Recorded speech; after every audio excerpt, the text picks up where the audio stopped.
Efectivamente, después del diálogo que hemos venido sosteniendo con las diputadas y diputados de los distintos grupos parlamentarios, yo quiero recordarles que entre el día de antier y el día de ayer hemos tenido diálogos en lo individual con cada grupo parlamentario y la Secretaría de Hacienda con el titular para platicar sobre las iniciativas, y en función de eso nos están haciendo llegar algunas solicitudes o propuestas de modificación, y estamos en ese proceso para poderlas integrar en el dictamen. Hay distintas propuestas, puedo comentarles, por ejemplo, que hay algunas que ha hecho el PAN en el sentido de profundizar en términos de la transparencia de estos procesos que se están llevando a cabo. Por un lado, nos están proponiendo incorporar un artículo transitorio a una de las iniciativas para pedir que el secretario de Hacienda comparezca mensualmente ante el Congreso del Estado para platicarnos cómo se están haciendo los gastos del presupuesto para atender la emergencia del COVID-19. Por otro lado, en la otra iniciativa se está proponiendo que de manera semestral esté presente el secretario de Infraestructura y Obra Pública para platicarnos cómo se están llevando a cabo las obras de los recursos del financiamiento, cosas que estaremos incorporando. Hay algunas otras propuestas para, estas las han hecho compañeros del Grupo Parlamentario de Movimiento Ciudadano, para evitar la disminución en algunas partidas que tienen que ver, por ejemplo, con la Fiscalía Especializada de Búsqueda de Personas. Si bien se había hecho un planteamiento de quitar algún recurso que tenga que ver con algunos vehículos porque los iban a compensar vía la Secretaría de Administración, se ha considerado conveniente no mandar un mal mensaje y reincorporar esos recursos. Es similar este caso al del Centro de Justicia para las Mujeres. También estaríamos reintegrando lo que se había considerado disminuir en términos de austeridad, que aunque no implicaba mover alguno de sus programas fundamentalmente, creemos que el mensaje no es el más conveniente. Hay otro tema en ese sentido que tiene que ver con la Fiscalía General, que se había hecho una reducción de 4 millones de pesos para equipos de comunicación, radios.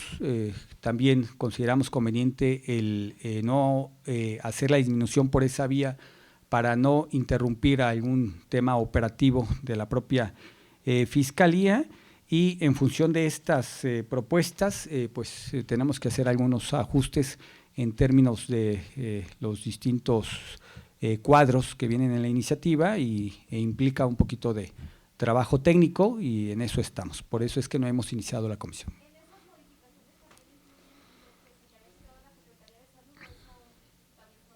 No, eso se queda así porque todos los demás casos implican movimientos desde el punto de vista de austeridad que no tocan actividades fundamentales, sobre todo en términos de prestación de servicios de salud. En ese ejemplo que mencionas, hay disminuciones en partidas de distintas dependencias, pero que tienen que ver, por ejemplo, con su partida de congresos y convenciones. ¿Por qué? Porque no podrán estar asistiendo a eventos por la circunstancia que estamos viviendo a nivel nacional, no deberán gastar viáticos, no pagarán pasajes. Se les está pidiendo que en este esquema de austeridad bajen temas de uso de papelería, bajará el tema del uso de combustible. Es decir, son ajustes en términos de gasto corriente que no implica poner en riesgo la operación de las distintas dependencias. Esa es una buena pregunta. Prácticamente todo saldrá de presupuesto de la Secretaría de Hacienda. Es correcto. Los 2,000 millones, es correcto. Pues sería la suma de los 3,400,000 que reintegramos a la Fiscalía Especializada en Búsqueda de Personas Desaparecidas, los 580,000 que reintegramos al Centro de Justicia para las Mujeres, los 4 millones de pesos que reintegramos a la Fiscalía General para equipo de comunicación. Hasta ahorita prácticamente eso.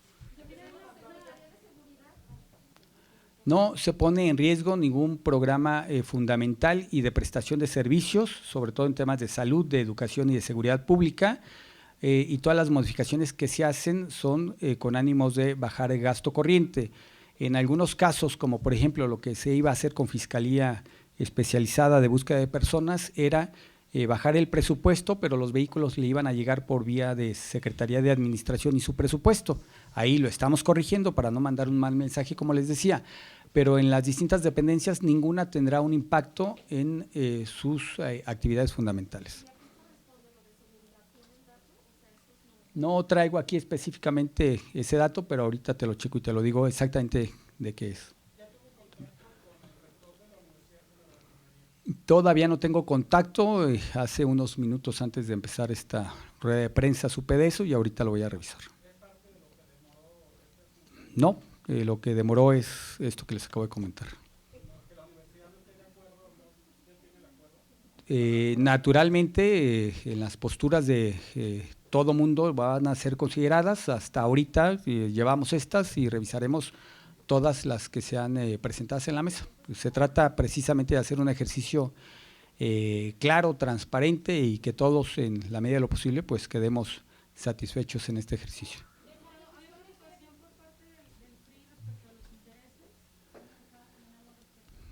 No, no se ha manejado nada. El PRI hace un análisis engañoso en el tema de los intereses. Lo que el PRI debería decir, por un lado, es que son expertos en deuda pública en este país. Si le tenemos miedo a la deuda pública cuando se menciona esa palabra es por el antecedente que dejaron los gobiernos del PRI a nivel nacional. Y cuando hacen este análisis, pues hacen una multiplicación por los 20 años, no consideran el efecto de la inflación, es decir, es una manera mañosa de presentar los números.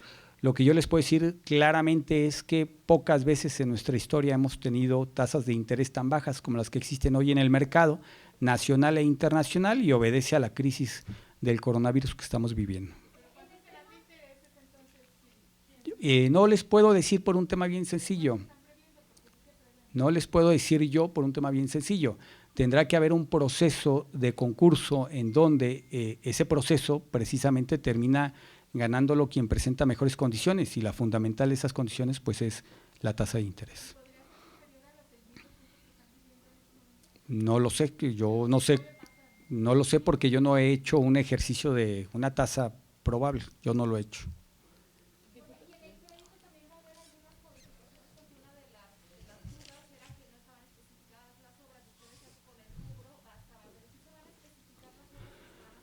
En el caso del dictamen de financiamiento, solamente haremos las modificaciones de la comparecencia del secretario de Infraestructura y Obra Pública semestral para explicar este tema y además vamos a incluir un artículo adicional en donde vamos a mencionar que en la contratación de las empresas que harán estas obras, del personal que estará trabajando en estas obras y los servicios que se tengan que contratar para llevarlas a cabo, sean de empresas, de personas jaliscienses. Estaremos incorporando un artículo de esa naturaleza, serían las únicas modificaciones que haremos. Diputado, entonces nada más para precisar, estos puntos que señala de estas dependencias, de estas modificaciones, en general, ¿a cuánto ascienden? Nada más para precisar.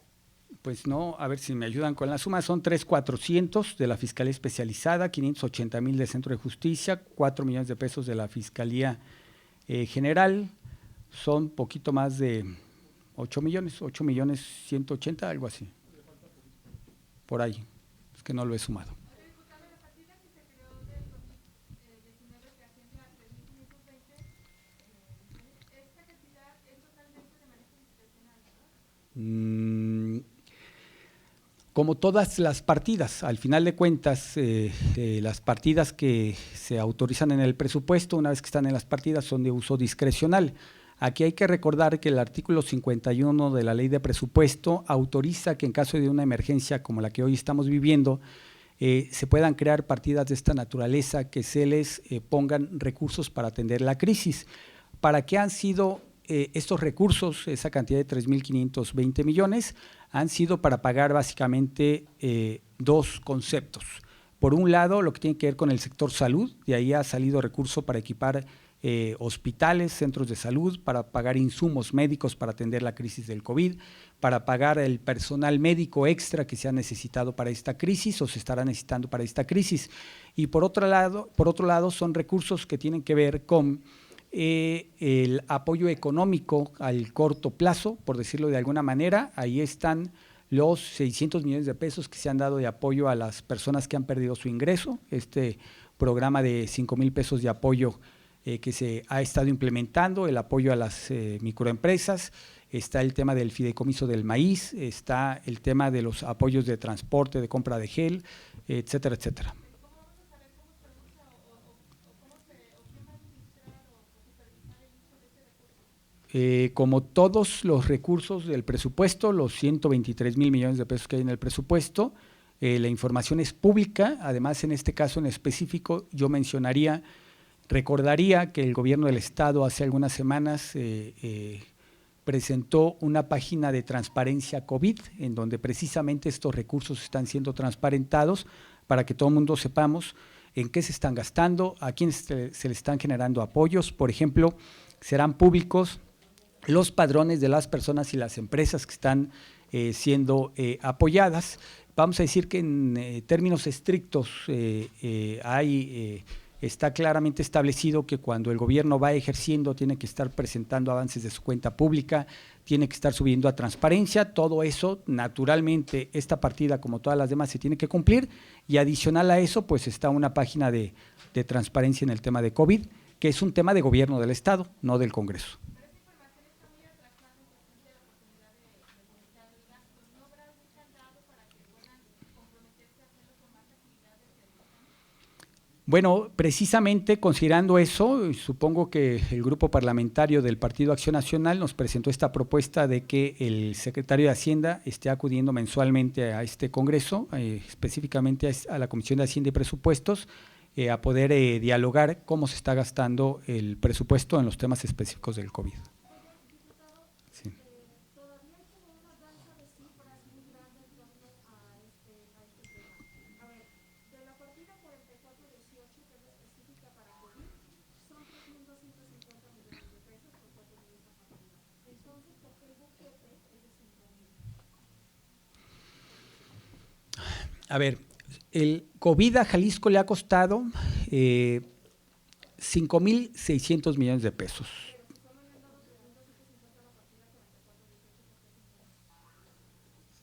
Le ha costado 5,600 millones, de los cuales 2,080 millones son los que dejaremos de recibir por dos conceptos: por ingresos locales que no llegarán y por ingresos con convenios con la Federación que no llegarán. Y los otros 3,520 millones de pesos tienen que ver con recursos que se han utilizado en COVID o que se estarán utilizando en COVID. Hay que recordar que estamos hablando de un presupuesto del año 2020. No implica que ya se lo hayan gastado y no implica que ya esté en la partida. La partida 4418 que se creó para este fin podrá tener cierta cantidad y la diferencia pues se la estarán inyectando en el momento correspondiente. Si ahorita tiene suficiencia presupuestal la partida, pues supongo que no han hecho la modificación.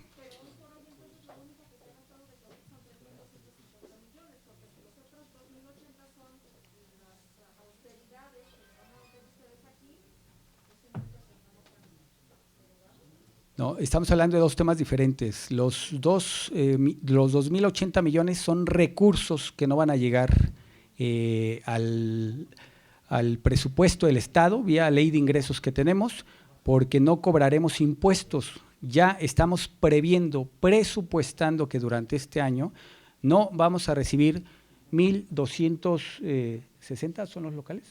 1,200 millones, poquito más locales. ¿Por qué? Porque, por ejemplo, todos sabemos que en 2 meses hemos perdido 44,000 empleos. Eso implica que las empresas no pueden pagar impuestos sobre la nómina. Todos sabemos que los hoteles han estado cerrados y a lo mejor siguen cerrados un tiempo, no sé cuánto. Eso implica que no se paga el impuesto sobre hospedaje. Es decir, ya está contemplándose que no se va a recibir ese dinero. No significa que no se haya recibido este mes o el mes pasado. Significa que es una proyección de lo que dejaremos de recibir derivado de esta circunstancia durante el año. Lo que estamos haciendo es una modificación de Ley de Ingresos 2020 y presupuesto de egresos 2020. No quiere decir que todas las cosas hayan sucedido. Por ejemplo, ¿Ya se gastó todo el dinero que está para el sector salud de lo que nos está costando el COVID? No se ha gastado todo. Se tiene presupuestado una cantidad de dinero para en su momento, por ejemplo, seguirle pagando al personal que está atendiendo estas unidades, centros de salud y que cobran de manera quincenal. Entonces está previsto el recurso, no se ha gastado y se estará gastando conforme vayan pasando las quincenas, por ejemplo, ¿no?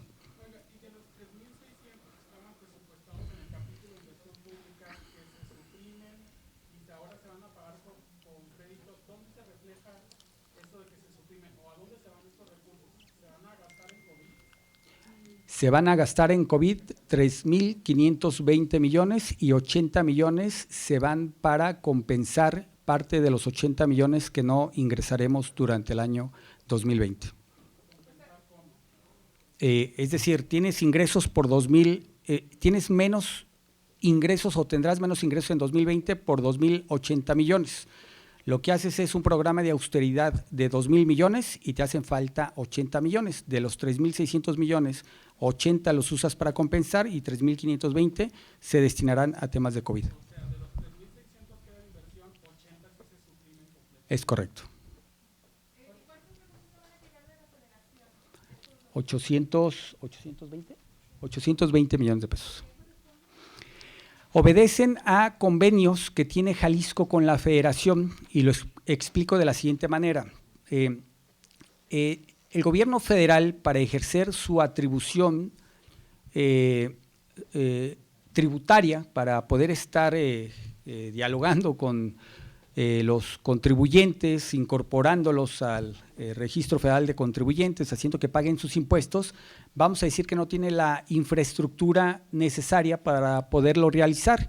Y entonces el gobierno federal convenia con los gobiernos estatales para pedirles que con su infraestructura puedan hacer un proceso de, por ejemplo, hacer que más ciudadanos se incorporen, que están teniendo actividad económica, se incorporen al régimen de incorporación fiscal. En función de que se logra mayores incorporaciones, Jalisco tiene un premio desde el punto de vista presupuestal. O, por ejemplo, para hacer actividades de requerimientos de pago de impuestos que no han hecho algunos contribuyentes, a través del convenio, Jalisco hace un proceso de estarlos requiriendo y estarlos visitando, estar haciendo el proceso de cobro, y en función de eso, Jalisco tiene un premio desde el punto de vista presupuestal. Dadas las condiciones económicas que se está cayendo la economía de este país, de este estado, se está presupuestando que no tendremos la capacidad de recibir 80 millones de pesos por esta vía. Nada más esos 80 millones que quedan, que iban para inversión pública, que no van a quedar ni en el presupuesto estatal, ¿a qué correspondía? O sea, ¿qué obras se van a dejar? No, se termina compensando porque hay que recordar que tenemos 6,200 millones de pesos para hacer obras. Se estarán haciendo los 3,600 millones.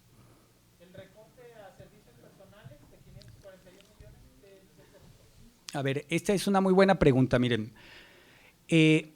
No se puede decir hoy en día qué plazas exactamente dejarán de existir o en qué dependencias. Lo que propuso el Ejecutivo en su iniciativa es que en este esquema de austeridad dejará de contratar todas aquellas plazas de personas que se jubilen, que renuncien o que hayan muerto, dejará de cubrir esas plazas siempre y cuando no implique salud, no implique seguridad y no implique educación.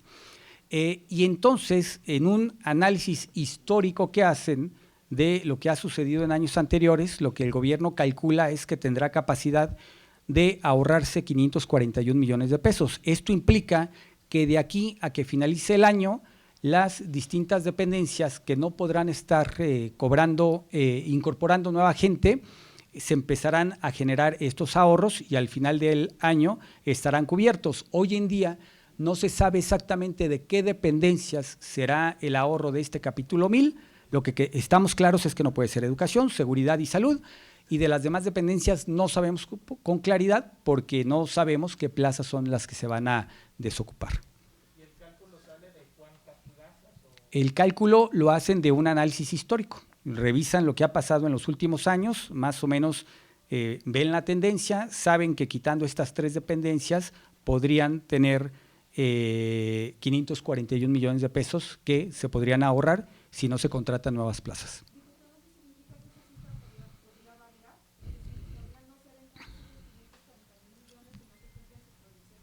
Yo creería que podría ser más grande, porque entiendo que hicieron un ejercicio. Claro, sí puede ser todo en la vida, pero sé que hicieron un planteamiento conservador precisamente para prever eso. Es decir, yo entendería que incluso podrían tener la posibilidad de que fuera mayor. La partida de COVID total de 3.250 millones ya no va a subir, o sea, en este año lo que se va a gastar en este. Hay que recordar que el artículo 51 de la ley de presupuesto sigue dándole facultades al Ejecutivo de hacer movimientos en un momento crítico. Claro que si la crisis sanitaria que estamos viviendo nos complica aquí en Jalisco y necesitan tomarse medidas desde el gobierno que implique presupuesto, pues claro que se tienen que hacer movimientos.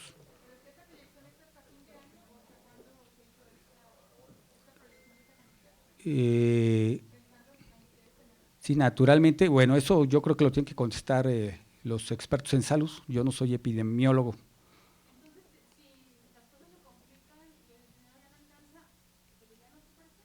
No, de ninguna manera ese planteamiento no está sobre la mesa. Lo que implicaría es que tendrían que hacer reajustes en el presupuesto del gobierno del Estado.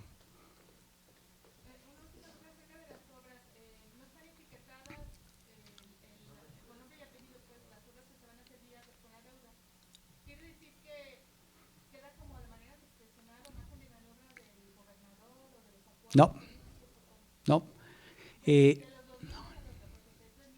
Son 6.200 millones de pesos de financiamiento, hay 3.600 que están claramente especificados con obra, cantidad, municipio, porque ya existía un programa operativo anual para poderlo implementar y hay otra cantidad que gran parte de ella implica, por una parte, procesos de reglas de operación, porque la ley obliga, y por otro lado, procesos de diálogo con presidentes municipales y demás. Les pongo algunos ejemplos.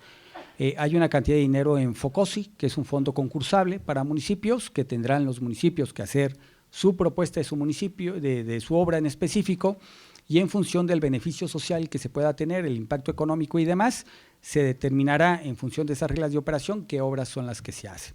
Está el tema de los empedrados, que sabemos que son 300 millones para empedrados, en función de lo que presenten los municipios como propuesta, pues ya se sabrá exactamente qué calle, de qué dimensiones y demás.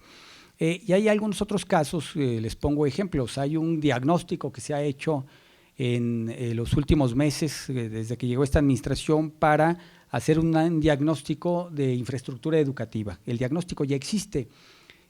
No había recursos para hacer obras. Hoy que hay recursos, se tendrá que hacer una revisión para priorizar, checar cuáles son las que se pueden hacer y nos generen mayor impacto desde el punto de vista de la reactivación económica. Por eso implican un tema de reglas de operación o de diálogo con autoridades municipales.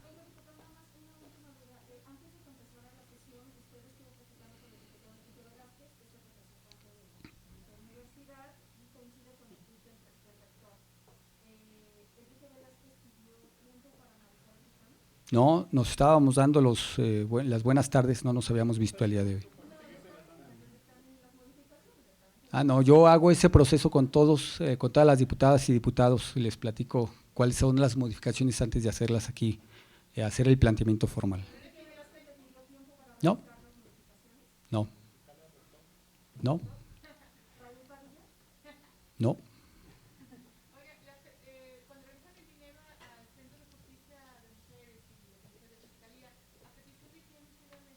Estas modificaciones son una petición de Movimiento Ciudadano. La de Fiscalía Especializada de Búsqueda de Personas, Centro de Justicia para las Mujeres y Fiscalía General son propuestas nuestras. ¿Cuánto de crédito piensan gastar este año y cuánto en 2020? Eso, la respuesta concreta la puede dar el Ejecutivo. Yo como legislador pues no me la sabría.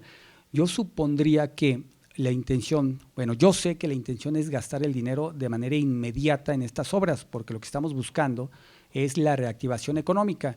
Pero, ¿por qué viene establecido 2020 y 2021? Les quiero recordar, por ejemplo, lo que pasó con el financiamiento del año pasado.